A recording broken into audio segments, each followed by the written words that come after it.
এখন গাঁৱত গোপাল নামৰ এজন দুখীয়া ল'ৰাই নিজৰ মাক দেউতাকৰ সৈতে বাস কৰিছিল। তেওঁলোকৰ চুবুৰীত অনিল নামৰ এজন ধনী ল'ৰাইও বাস কৰিছিল।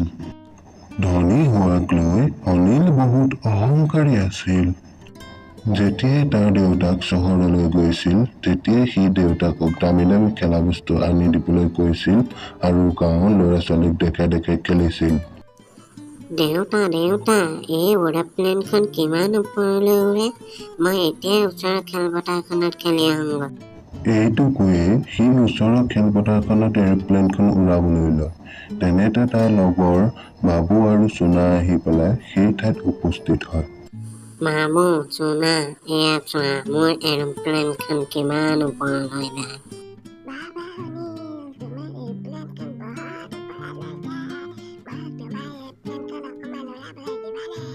পাগল হৈছে নেকি? ইমান দামী খেলা বস্তু উৰাব পৰা তোমাৰ অকাত আছে? মই উৰুৱা দূৰৰ পৰাই চোৱা আৰু আনন্দ লোৱা তুমি। সদাবোৰ এই অনিল বহুত অহংকাৰী ল'ৰা। এই তাৰ খেলা বস্তু আমাক চুবলৈও নিদিয়ে। আমি গোপালৰ লগত খেলিম। নোৱাৰা সেই দুখীয়া গোপালৰ ওচৰলৈ। সি কেৱল তোমালোকক খেলিবলৈ টাইমে দিব পাৰিব। মই তোমালোকক এৰোপ্লেন উৰি থকা মজা দিব পাৰিম। বাবু আৰু চুনা গোপালৰ ওচৰলৈ যাবলৈ ধৰে। আৰে ইহঁত সঁচাকৈ গোপালৰ ওচৰলৈ গুচি গ'ল। মোক খেলা বস্তু চোৱা মানুহ কোনো নাই।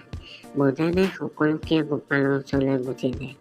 মোৰ ওচৰত ইমান দামী আৰু ভাল খেলা বস্তু আছে। মোৰ কি? মইতো ঘৰত গৈ দেউতাক কৈ আৰু দামী খেলা বস্তু কিনিম।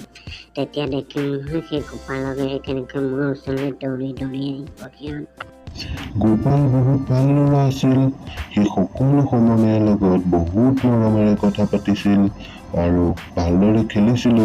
সেইকাৰণে সকলোৱে গোপালক বহুত ভাল পাইছিল আৰু গোপালৰ লগত খেলিও ভাল পাইছিল। গোপাল বহুত চোকা ল'ৰাও আছিল। সি পুৰণি পৰি থকা বস্তুবোৰৰ পৰা নতুন বস্তু বনাব পাৰিছিল। এদিন যেতিয়া সি সকলো লগৰীয়াৰ লগত খেলি ঘৰলৈ উভতি আহি আছিল, এই চুককেইটা দেখোন বহুত মজবুত। ইয়াৰ পৰা মই কিবা বনাব পাৰিম। এইকেইটা মই ঘৰলৈ লৈ যামগৈ। আৰে গোপাল, এয়া তুমি কি লৈ আনিছা? পুৰণা বস্তুৰ পৰা সদায় কিবা নহয় কিবা বনাই থাকা। মোৰ পুৰণা বস্তুৰ পৰা কিবা বনাই বহুত ভাল লাগে। এইকেইটা ৰাস্তাত এনেইহে পৰি আছিল। ইয়াৰ পৰা মই কিবা বনাব পাৰিম। সেইকাৰণে এইকেইটা মই লৈ আনিছো। গোপালে কিছু দেৰি চকাকেইটা চালে। সন্মুখতে কেইডালমান পাইপ দেখি তাৰ মগজুত এটা আইডিয়া পায়। মই এইকেইটাৰ সহায়ত এখন মিনি স্কুটাৰ বনাব চেষ্টা কৰো। পিছত এই মিনি স্কুটাৰখনতে তলে তলে যাব পাৰিম।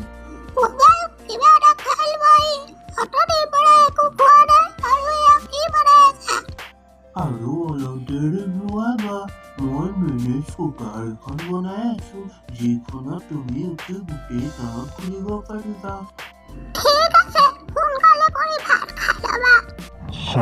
চাওঁতে গোপালে পুৰণা বস্তুৰে এখন স্কুটাৰ বনাই দিয়ে। দেউতা, এইয়া চোৱা, মই মোৰ স্কুটাৰ বনাই দিলো। আৰে গোপাল, তোমাৰ স্কুটাৰখন বহুত ধুনীয়া লাগিছে। সেই সময়তে গোপালৰ বন্ধু বাবু আৰু চুনা আহি পায়হি।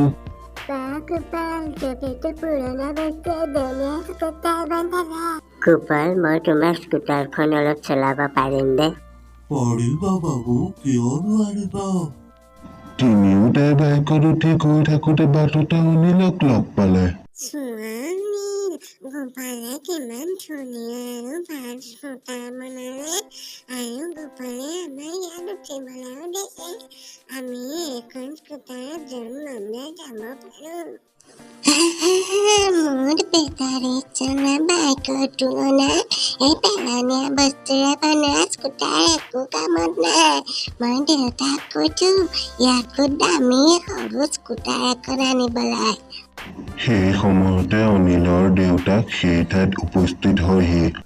অনিল, মই তোমালৈ বেটাৰীয়ে চলা এখন মিনি স্কুটাৰ লৈ আনিছো। দেউতা, এইখন বহুত ধুনীয়া মিনি স্কুটাৰ। মোৰ এইখন গোপালৰ মিনি স্কুটাৰখনতকৈ বহুত উন্নত। আৰে অনিল, তোমাৰ মিনি স্কুটাৰখন পুৰা 60,000 টকাৰ।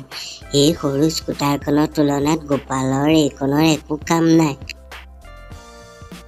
আমি জানো আমি আপোনাৰ সমকক্ষ নহয়। আপুনি ক'ত আৰু আমি ক'ত, কিন্তু এই সৰু স্কুটাৰখন মোৰ ল'ৰাই বহু কষ্টৰে বনাইছে, গতিকে আপুনি এইখনক উপলুঙা নকৰিলেই ভাল হয়। বাবু, চোনা, তোমালোকে মই এইখন চলোৱা চাবা নেকি? গোপালৰ স্কুটাৰখন ভাল, আমি গোপালৰখনতহে খেলিম। দেউতা, মোৰ মিনি স্কুটাৰখন কাক চলাই দেখা, ইহঁতে মুখতে নেখেলে। আৰে 60,000 টকাৰ মিনি স্কুটাৰখনতকৈ এই দুখীয়াটোৰ ভগা স্কুটাৰখনহে বেছি ভাল হ'ল। তেতিয়াহ'লে সৰু স্কুটাৰৰ এখন ৰেচ হৈ যাওক। এই দুইখন বাইকৰ যিখনেই জিকে সেইখনেই ভাল বুলি আমি ধৰি ল'ম। সেইটোকে হওক তেতিয়া। ময়ো সাজু এই মিনি বাইক ৰেচৰ বাবে। মই গোপালক 1 মিনিটতে হৰাই দিম আৰু জিকি যাম। মই জানো অনিল, তুমিয়ে জিকিবা। ইহঁতক দেখুওৱা কোনখন কিমান ভাল। সকলোৱে জানক তোমাৰ মিনি স্কুটাৰখন কিমান ভাল এই দুখীয়াটোৰ স্কুটাৰখনতকৈ। ঠিক আছে তেতিয়া গোপাল, আমি ৰেচৰ দিনা লগ হ'ম। এইটো কৈ অনিল দেউতাকৰ সৈতে ঘৰলৈ গুচি যায়। বাবু আৰু চোনাই গোপালক কয়,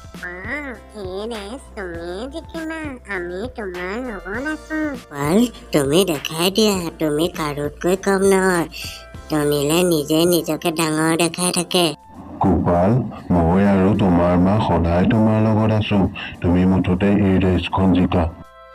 নিৰ্দিষ্ট দিনা গোপাল আৰু অনিল নিজৰ নিজৰ সৰু স্কুটাৰ লৈ খেলপথাৰত উপস্থিত হয়হি। দুয়োটাৰে মাজত মিনি স্কুটাৰ ৰেচ আৰম্ভ হয়। গোপালৰ মিনি স্কুটাৰখন অনিলৰ মিনি স্কুটাৰখনতকৈ আগবাঢ়ি যায়। অনিলৰ মিনি স্কুটাৰখনৰ বেগ কমি যায় আৰু গোপাল জিকি যায়। গোপালৰ মাক বাপেক বাবু চোনা সকলো বহুত আনন্দিত হয় আৰু হাত চাপৰি বজাবলৈ লয়।